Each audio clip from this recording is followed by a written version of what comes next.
Hey everybody, before we get into our discussion of triads, I just want to spend a little time explaining what a diatonic scale is.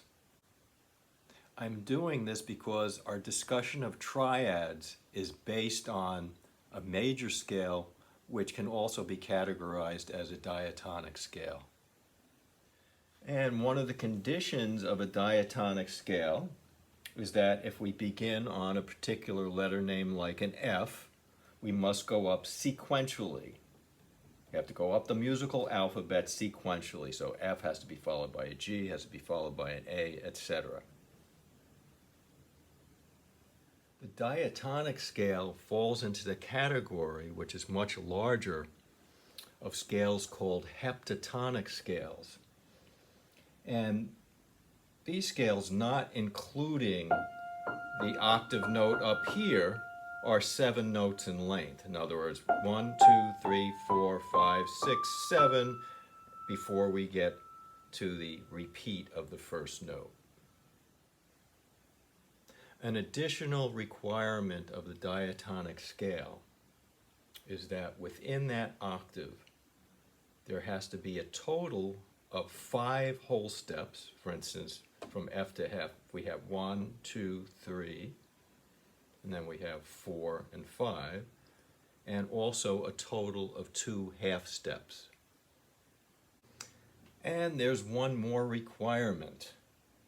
The half steps, for instance, the B, C, E, F, have to be at least 2 whole steps apart.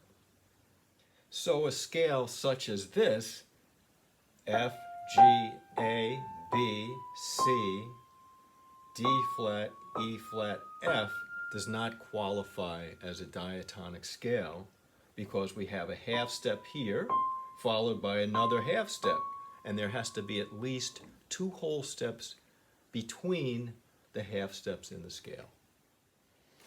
It's interesting to note that if we took the piano keyboard and got rid of all the black keys and we just had the white keys, each scale within an octave would be a diatonic scale.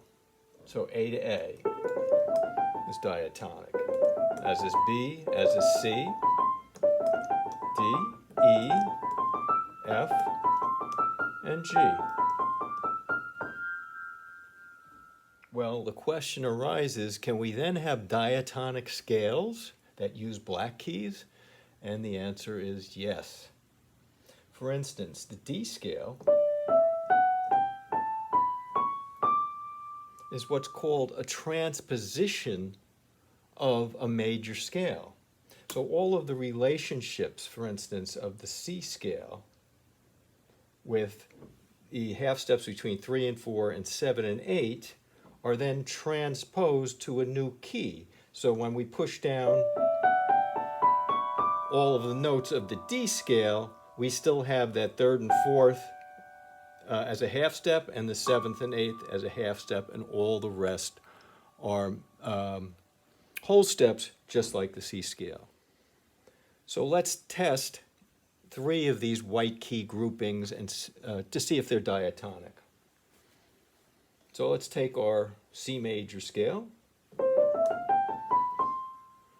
Well, we have 1, 2, 3, 4, 5 whole steps, and we have a half step and another half step, so that's 2 half steps, and separated by 3 whole steps. So that qualifies. How about B to B? Is that a diatonic scale? Well, let's see. We have a half step here, we have a half step here. They're separated by 2 whole steps. And additionally, there's a total of 5 whole steps. 1, 2, 3, 4, 5. So the answer is yes. And let's take a look at G. Well, we have 2 half steps here and here. They are separated by 2 whole steps, C, D, D, E. And additionally, there's a total of 5 whole steps. G to A to B, C to D, D to E, and F to G on top. In a later lesson, some lesson far removed from triads that we're doing now.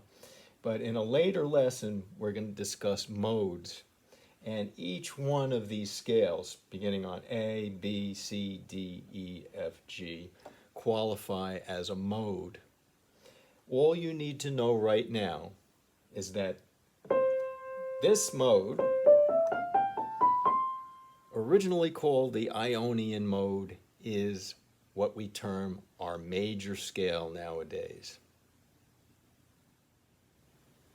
Well, with that explanation of diatonic scales out of the way, we're now ready to move on to triads.